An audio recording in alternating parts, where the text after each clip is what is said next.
little did he know it would cost him his shirt. Was ahead of anybody else in his era. Member of the Jazz family. The brutal truth behind Karl Malone's career begins with a fact that no serious basketball fan can deny. He was one of the greatest players of his era. He scored more points than almost any player in history. He worked harder than most people ever will. He built a body that let him play at a high level for 18 straight seasons alongside John Stockton. He formed one of the most productive partnerships basketball has ever seen. On the court, Karl Malone earned his place among the legends of the game. In 2023, the NBA brought him back into the spotlight. The league invited Malone to Salt Lake City for All-Star Weekend. He served as a judge for the slam dunk contest. Announcers celebrated his place among the league's all-time leading scorers. It looked like a simple tribute to an aging legend. It did not stay simple for long. Fans and writers pushed back. They asked why a league that talks so often about values and character would put Karl Malone at the center of attention. And if you think stories like this deserve a closer look, use the hype feature and give this video some hype as we separate the legend from the legacy. Because there is a lot more to this story than a highlight reel can show. The backlash did not come from nowhere. It came from decades of documented conduct that many fans had never heard about or had chosen to forget. For a lot of younger fans watching that broadcast, this was the first time they had heard any of it. For older fans, it was a reminder of something the league had spent years trying to keep quiet. Rolling Stone published sharp criticism of the league's decision. Commentators like Rob Parker and Alan Lee asked the NBA why it seemed willing to look past Malone's history while taking loud public stands on other issues. Commissioner Adam Silver gave a careful, guarded answer. He did not apologize. He did not punish anyone. He simply moved on to the next question. The moment made one thing clear. The debate over Karl Malone was not settled. It was just getting louder, and it was happening in front of a much bigger audience than ever before. This is not a simple story about a bad man or a simple story about a misunderstood legend. It is a story with two very different sides that both happen to be true at the same time. That is exactly what makes it so hard for fans to sit with. It would be easier if Malone were simply a villain or simply a hero. He is neither. He is both, and the tension between those two truths is the whole reason this story keeps getting revisited every few years. So how did a player with this much basketball success end up here? How did a legend become a symbol of a league protecting its own image instead of confronting its past? To understand that, we have to go back to where it all started. Long before the points and the records and the elbows that hurt people, and long before the families he refused to claim. Karl Malone was picked 13th in the 1985 NBA draft. He came out of Louisiana Tech, a school most casual fans had barely heard of. Malone believed he was good enough to go much higher. He expected the Dallas Mavericks to take him with the 8th pick. Draft night can be a strange, humbling experience for a player who believes strongly in his own potential. And watching team after team pass on him must have stung. Dallas chose Detlef Schrempf instead. Malone kept sliding down the board until Utah finally called his name. Nobody could have guessed that this quiet, muscular forward from Louisiana would become the cornerstone of a franchise for the next 18 years. Draft position does not always predict a career. And Malone's story is one of the clearest examples of a player using a perceived slight as motivation for everything that followed. Some players fade quietly after being passed over. Malone did the opposite. He turned that early disappointment into fuel that lasted almost 2 decades. Frank Layden coached Malone during his rookie season. Malone showed flashes of raw talent right away. He earned a spot on the 1986 All-Rookie team. Utah's front office saw enough to make a bold move. The team traded away Adrian Dantley, its established scoring forward. That trade cleared space for Malone and a young point guard named John Stockton to become the heart of the franchise. Layden did not have a finished superstar on his hands in that first season. What he had was a strong, raw athlete with obvious gaps in his game. The Dantley trade was a signal to the entire locker room. Utah was willing to give up a proven scorer to build its future around 2 young players it believed in. That is a heavy bet for any franchise to make, and it placed real pressure on Malone from the very start of his career. Malone did not arrive as a finished product. His free throw shooting was a serious weakness. He made only 48, 1% of his free throws as a rookie. Most players would have accepted that as a flaw and moved on, filing it away as simply part of their game. Malone did not. He worked on his shot for years. He pushed his free throw percentage above 75%. By the end of his career in Utah, he He was making close to 80% of his free throws. That kind of improvement does not happen by accident. It happens through repetition, discipline, and a refusal to stay the same player he started as. His scoring style changed just as much as his shooting. Early in his career, Malone scored mostly by running the floor and finishing above the rim. Over time, he added a smooth, reliable mid-range jump shot. Defenders could not simply give him space anymore. He became a threat from almost anywhere on the court. Malone also transformed his body. He became famous for brutal weight room sessions that few players in the league could match. He built himself into a 259-pound frame, while keeping the stamina to play heavy minutes almost every night. That combination of size, strength, and endurance made him one of the most durable athletes in professional sports. He rarely missed games. He rarely looked tired. Opponents knew that whatever they threw at him, Malone would be ready for it again the next night. Consider what it actually takes to turn a 1% free throw shooter into someone shooting close to 80% by the end of his career. That kind of jump does not come from talent alone. It comes from thousands of repetitions, off-season after off-season, long after most players would have decided their weaknesses were simply part of who they were. Malone refused to accept that his flaws were permanent, and that refusal became one of the defining traits of his entire career. The same stubborn work ethic showed up in the weight room. Malone became known around the league for grueling training sessions that few teammates could keep up with. He built himself into a 259-pound frame without sacrificing the speed and stamina that let him run the floor for 18 seasons. Injuries that sidelined other stars for weeks barely slowed him down. Coaches and teammates could plan around him almost every single night. And in a league built on attrition, that kind of reliability is its own form of greatness. In December 1988, Jerry Sloan took over as Utah's head coach. Sloan built a highly structured offense around Malone and Stockton, running the pick and roll again and again. It worked. Malone made 14 straight All-Star teams. Utah won back-to-back Western Conference titles. On paper, this looked like the story of a franchise built the right way, around two players who trusted the system and trusted each other. The Stockton and Malone pick and roll became one of the most repeated plays in NBA history. Night after night, Stockton would come off a screen set by Malone, and defenses knew exactly what was coming and still could not stop it. That kind of trust between two players does not happen overnight. It takes years of practice, and it takes two players willing to sacrifice individual stats for a system that works. This part of the story deserves real credit. Malone earned his success through work, not luck. But basketball greatness built during the regular season does not always survive contact with the playoffs. And that is where the story starts to get more complicated. It is important to hold both of these truths at once, the hard-earned success and the postseason limits, because neither one tells the full story on its own. Karl Malone's regular season numbers are almost impossible to argue with. He averaged 25 points a game for his career. He shot 51.6% from the field. Those are the numbers of one of the most efficient high-volume scorers the game has ever produced. But something happened when the games mattered most. In the playoffs, Malone's field goal percentage dropped to 46.3%. His true shooting percentage fell from 57.7% in the regular season down to 52.6% in the postseason. True shooting percentage is simply a way to measure how efficiently a player scores once you account for free throws and the extra value of shots beyond the arc.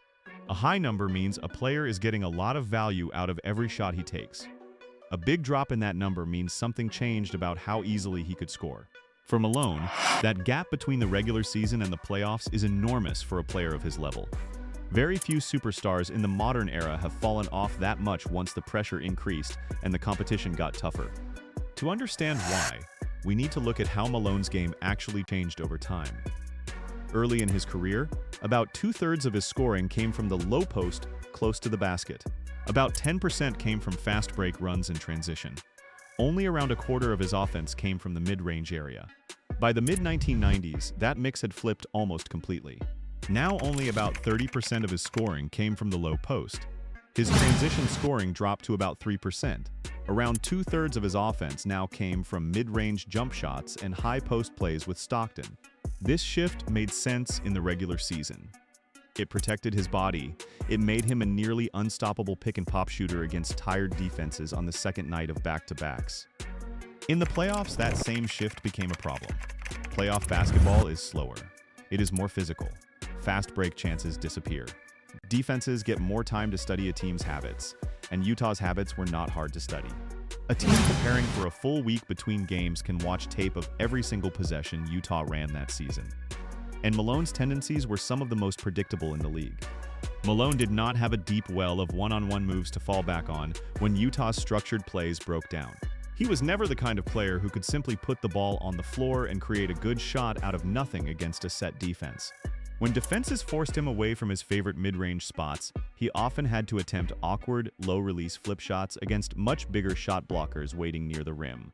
Those shots looked nothing like the smooth mid-range jumper that made him so hard to guard in the regular season. And playoff opponents knew exactly how to bait him into taking them. John Stockton's tendencies made this worse. Stockton was often unwilling to take on a bigger scoring role in the playoffs, even when Utah badly needed another scoring option. That left Malone carrying an enormous burden every time defenses sent a second or third defender his way. Jerry Sloan's coaching philosophy played a role too. Sloan believed deeply in his system, and he rarely adjusted when opponents figured out how to slow it down. He led Utah to the playoffs 20 times, but he pulled off very few real upsets against stronger opponents. That change helped Utah in the regular season, but it hurt them in the games that mattered most. Malone himself was not without responsibility here either. He was still a strong individual defender, physically imposing and disciplined for most of his career, and he grew smarter about the game as he aged. But his focus could narrow too much on the man he was guarding directly, which sometimes left him a step slow to help a teammate when the defense needed to rotate quickly. None of this means Malone was a bad playoff performer in every sense. He still scored, he still competed, and he still showed up game after game. But the numbers do not lie. His game had a real weakness, and playoff opponents found it and attacked it, series after series, year after year, without Utah ever fully solving it. That efficiency gap is only part of a larger, more painful truth about Malone's career. He worked like a man chasing a championship every single day. Teammates and trainers described him as being on a personal mission to win it all. He trained harder than almost anyone in the league. He sacrificed his body for 18 seasons in pursuit of one goal. Utah became a genuinely great team under Malone and Stockton. They reached 2 Western Conference Finals and advanced to the championship stage. Malone's regular season production was as good as almost anyone who has ever played. But his style depended heavily on structure. It depended on Stockton's timing, on set plays running exactly as designed, and on defenses not having time to adjust. A system that runs perfectly for 82 games can still be picked apart once an opponent has weeks instead of days to prepare for it, and that is exactly what happened to Utah again and again on the biggest stage. Elite playoff defenses had exactly that time. They studied Utah's tendencies for weeks. They knew where Malone liked to catch the ball. They knew Stockton would rarely take over as a scorer. So they focused everything on slowing Malone down. And when Utah's first options were taken away, the scoring burden fell right back on him. This is not a story about a lack of effort or a lack of courage. Malone never stopped working, and he never stopped trying. It is a story about a style of play that worked beautifully for 82 games a year, but became easier to solve in a 7-game series against a defense with nothing else to focus on. A team that reaches the playoffs 20 times and wins 2 conference titles is a genuinely great team, not a failure. But the highest goal, the one Malone trained his whole life for, stayed just out of reach. He worked like a champion. He produced like one of the greatest scorers the game has ever known, and still the championship never came. That gap between effort and outcome is where Malone's basketball story ends. It is a story about limits, not laziness. Fans can debate forever whether a different system, a more aggressive Stockton, or a different coach might have gotten Malone over that final hurdle. Reasonable people disagree about exactly why it never happened, but it is only half of who Karl Malone turned out to be. The other half of the story is much harder to watch, and unlike the basketball questions, it is not really open to debate. The hardest questions about Karl Malone are not about missed shots or dropped shooting percentages, though. They are about real harm connected to how he treated the people around him, on the court and off it. Malone's physical strength was part of what made him great, but it also became something darker at times. Supporters called his style tough and old school. Many opponents and later observers called it something else. A pattern of dangerous, sometimes deliberate physical play that crossed clear lines. Malone was known around the league for using sharp elbows with real force during rebounds and defensive rotations, and several of the moments below show how far that could go. The most infamous moment came on December 14, 1991, during a game against the Detroit Pistons. Just before that game, Pistons guard Isaiah Thomas had scored 44 points in a matchup against John Stockton, a performance many saw as payback for Stockton being chosen over Thomas for the 1992 Olympic team. Tensions between the two teams were already high walking into the rematch. Early in the rematch, Thomas drove into the lane. Malone turned and swung his elbow directly into Thomas's forehead. Thomas went down hard, with a deep cut on his face. Reports on the injury vary, describing anywhere from 40 to 47 stitches needed to close the wound. But every version of the story agrees it was a serious injury that required real medical attention. The hit nearly caused a full brawl. Pistons reserve Darrell Walker tried to strike Malone in response. Bill Laimbeer, never shy about calling out dirty play, called the elbow a premeditated act of retaliation rather than a basketball accident.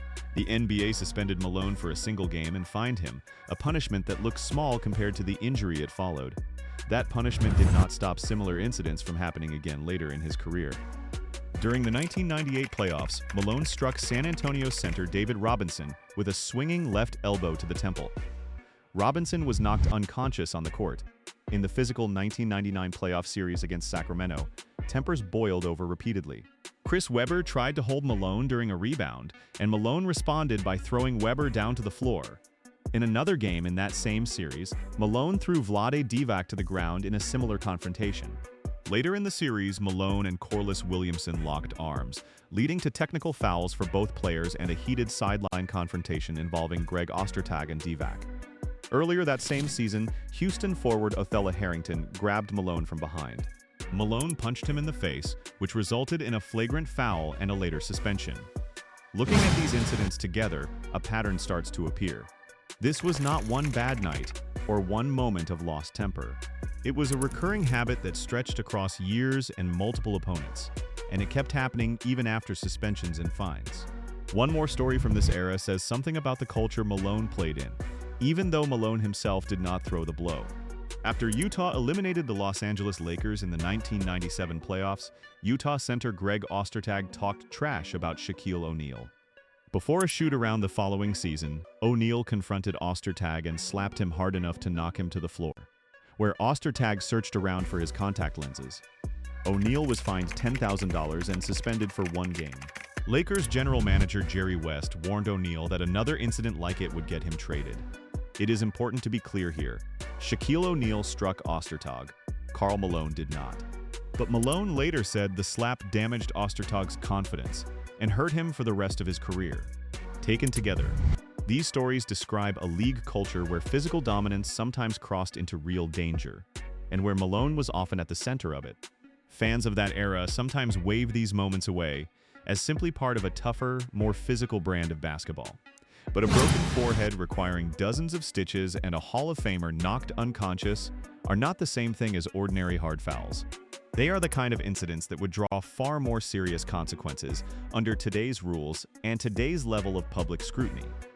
The most serious part of Karl Malone's story has nothing to do with basketball at all. It has to do with how he treated a 13-year-old girl, the son she had, and the years he spent refusing to be a father. This part of the story is not told for shock value. It is told because it shaped a real child's life, and because it shaped how Malone is remembered by the people who know the full history. In 1983, Malone was a 20-year-old sophomore at Louisiana Tech. According to the research behind this video, he had a sexual relationship with a girl named Gloria Bell, who was 13 years old at the time. The research states that the age difference met the definition of statutory rape under Louisiana law, although the family did not pursue criminal charges. Gloria Bell gave birth to a son, Demetrius Bell, in 1984. Instead of pursuing criminal prosecution, the Bell family filed a civil paternity case simply to secure financial support for the child. It is worth being precise here about what actually happened in court. Malone was never charged with a crime, and he was never convicted of anything. What happened instead was a civil paternity case, a legal process meant to establish who a child's father is and whether that father owes financial support. Malone denied the relationship at first. He refused to acknowledge his son. That forced the family into a long civil legal fight. DNA testing eventually proved that Malone was the father. Once paternity was scientifically established, there was no longer any real question to argue about. He settled the case outside of court, but he did not stop fighting there. He resisted the child support order that followed. The court required him to pay $125 a week, a modest sum by almost any standard. Despite earning millions of dollars as an NBA star, Malone argued in court that even this amount was too much of a financial burden for him to carry. For most of Demetrius Bell's childhood, Malone was not part of his life at all. The two reportedly spoke only once before 2014. When Demetrius was 18 years old, Malone met with him briefly. He told his son it was too late for him to act as a father. He told him he would have to earn his own money. Demetrius grew up spelling his own first name incorrectly, as Demetrius, until he saw his real birth certificate and learned it was spelled Demetrius. It helps to be clear about exactly what is established fact here and what is not. The relationship itself, the birth of Demetrius, and the paternity finding through DNA testing are not disputed. The description of the relationship as meeting the legal definition of statutory rape comes from how the research characterizes Louisiana law at the time, given the ages involved. What never happened is a criminal trial, a criminal charge, or a criminal conviction against Malone, because the family chose the civil route instead of pursuing prosecution. Keeping those distinctions straight matters. It is possible for conduct to be seriously wrong and legally significant without there having been a criminal conviction, and that is exactly the situation described in the research here. For years, Demetrius kept an emotional distance from Malone. He reportedly compared his own conception to something clinical and impersonal, saying it was as if his mother had simply gone to a sperm bank. That is a striking thing for a young man to say about his own father, and it shows just how far apart the two of them had grown. Despite this painful start, Demetrius went on to become a professional athlete, playing 5 seasons in the NFL as an offensive tackle. His success is remarkable, but it does not erase the years Malone spent refusing to be his father, and it is not a redemption story for Malone. It is a story about what Demetrius accomplished on his own, often without a father in his corner. According to the research, Malone and Demetrius finally resolved their long estrangement in 2014. That later reconciliation matters, and it says something decent about both men that they were able to reach it, but it does not undo the decades that came before it, and it does not erase what those years cost a growing child. Gloria Bell was not the only woman who took Malone to court over a child. A separate civil paternity case was filed by a woman named Bonita Ford. That case established, again through the legal system rather than through public admission, that Malone was the biological father of twins, Cheryl and Daryl Ford. It is worth noting that this second case followed a similar pattern to the first: denial, a legal process, and an outcome only reached because the law required it, not because Malone volunteered the truth on his own. Cheryl Ford went on to have real basketball success of her own. She earned high school All-American honors, played college basketball at Louisiana Tech, and later became a WNBA All-Star and champion. Her success is worth recognizing on its own terms, built through her own talent and her own hard work. It says nothing about how Malone treated her as a father, and the research does not go into detail about that relationship. While all of this was happening in the background, Malone was building a very different public family life. In 1990, he married Kay Kinsey, a former model from Idaho. Together they had 4 children: Kadee, Kylie, Carl Jr., and Carly. Kinsey helped run several business ventures with Malone, including a restaurant called the Louisiana Teriyaki Grill and a chain of power sports dealerships that carried his name. None of this is about blaming Kinsey or her children. They did not choose this situation. The point is simpler and harder to look away from. While Malone lived a public, comfortable family life with one set of children, he spent years excluding and denying the children he had fathered outside of that marriage. This is why the paternity cases sit at the center of how many people now judge Karl Malone. His playoff efficiency affects how fans rank him as a player. His treatment of a child affects how fans judge him as a person. Those two questions are not the same size, and they should not be treated as if they are. Malone's off-court conduct did not stay in the past. In November 2004, during his final NBA season with the Los Angeles Lakers, another controversy broke out that damaged one of his most important relationships in the sport.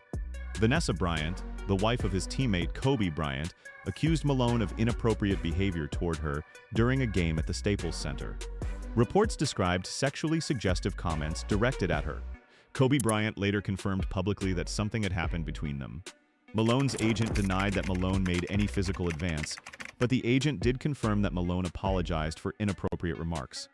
Some reports at the time described Malone using offensive language about young women, language that will not be repeated here beyond noting that it was widely condemned. The fallout was immediate. The incident permanently damaged the relationship between Kobe Bryant and Karl Malone, two men who had been teammates chasing a championship together. It created real tension inside the Lakers' locker room during Malone's final season in the league. Vanessa Bryant also faced harsh treatment in the media. Treatment that says a lot about how these situations were often handled at the time. Some commentators compared her unfairly to Yoko Ono, blaming her for tension between two men rather than examining what actually caused it. A Saturday Night Live sketch mocked her as overly dramatic. At the same time, she received real support from advocacy groups who praised her for speaking out about a culture in professional sports that often excused this kind of behavior from star athletes simply because they were stars. This pattern goes back further than one incident with the Bryants. For most of Malone's playing career, the sports media environment was far more controlled than it is today. A small number of major outlets and broadcast partners had close relationships with the NBA, and the league had real influence over what stories got attention and what stories quietly disappeared. Reporters who wanted continued access to locker rooms, players, and the league itself had real incentives to avoid digging too deeply into a star player's personal life. When details of the Gloria Bell paternity case became widely known in 1998, the NBA did nothing. At that time, Malone was leading Utah through consecutive trips to the NBA Finals, a period the league desperately needed to look clean and marketable to a national audience. The league had strong financial reasons to protect its biggest stars, rather than hold them accountable, and it acted accordingly. When reporters asked Malone about the criticism, he brushed it off as simply part of his personal life, and the story mostly faded from the national conversation soon after. That kind of protection was much harder to maintain once social media changed how information spreads. Old stories that once stayed buried in old court filings and local newspaper archives became visible to a much wider audience with just a few clicks. Investigative reporting resurfaced details that had been ignored or downplayed for decades. More fans began rejecting the idea that a great player's personal conduct should be separated from how we remember him, and they started saying so loudly and publicly instead of quietly moving on. It is worth pausing here to notice how much of this history stayed hidden for so long, not because it was unknown, but because the systems around professional sports were built to protect their biggest assets. A star player who fills arenas and drives TV ratings is valuable to a league in very concrete financial terms, and that value can quietly outweigh questions about how that same player treats the people in his personal life. That is not a uniquely Malone problem. It is a pattern that has shown up again and again across professional sports. But Malone's career is one of the clearest examples of it playing out over decades. That shift is exactly what showed up during the 2023 All-Star Weekend controversy. When the NBA chose to celebrate Malone in Salt Lake City, it was not just honoring a scorer. It was asking millions of fans to set aside everything you have just heard. Rolling Stone was not alone in objecting. Fans across social media pointed to the same history described here. The paternity cases, the statutory rape allegation involving a 13-year-old girl, the Vanessa Bryant incident, and years of institutional silence.